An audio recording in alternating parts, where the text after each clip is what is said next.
வணக்கம் நண்பர்களே. தற்போது கிடைத்திருக்கக்கூடிய செய்தி, தவேகாவின் புஷி ஆனந்த், பொதுச் செயலாளர் புஷி ஆனந்த் ஈரோட்டில் தலைமறைவாக இருப்பதாக காவல்துறை அறிந்து அங்கே விரைந்துள்ளார்கள்.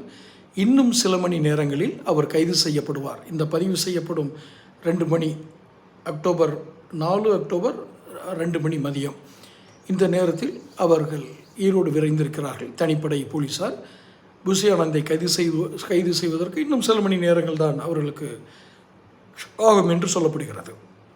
புஷி ஆனந்த் பொதுச் செயலாளர் புஷி ஆனந்த் கைது செய்யப்பட்டால் அடுத்தடுத்து என்ன நடவடிக்கைகள் எடுக்க வேண்டும் என்பதை அந்த கட்சி தான் முடிவெடுக்கும். இன்னொரு முக்கியமான தகவல், ஆதவ் அர்ஜுனா டெல்லியில் இருந்து தப்பி உத்தரகாண்ட் சென்றுள்ளார்.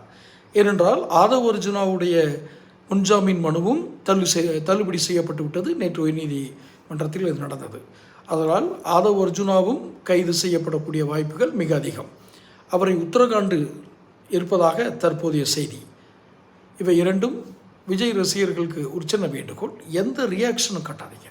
உங்களுடைய எதிர்ப்புணர்வை காட்டுவதற்கு நிறைய அறவழிகள், ஜனநாயக வழியில் வழி இருக்கிறது. ஆனால் இப்போது அவர்களுக்கு தேவை யார்? உங்கள் எதிரிகளுக்கு தேவை உங்கள் பதட்டம்தான்.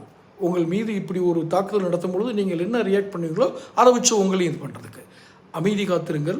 இதை நான் ஒன்றும் தாவேகா கட்சி கிடையாது, பொதுவாக சொல்கிறேன். இது மாதிரி நெருக்கடிகள் வரும்போதெல்லாம் எப்படி செயல்பட வேண்டும் என்பது உங்கள் தலைவரை கேட்டு நீங்கள் முடிவெடுத்துக் கொள்ளுங்கள். ஆனால் அமைதியாக இருங்கள், அறவழியில் உங்களுடைய எதிர்ப்பை தெரிவியுங்கள், ஜனநாயக முறையில் உங்களுடைய கருத்துக்களை தெரிவியுங்கள். தொடர்ந்து பேசுவோம்.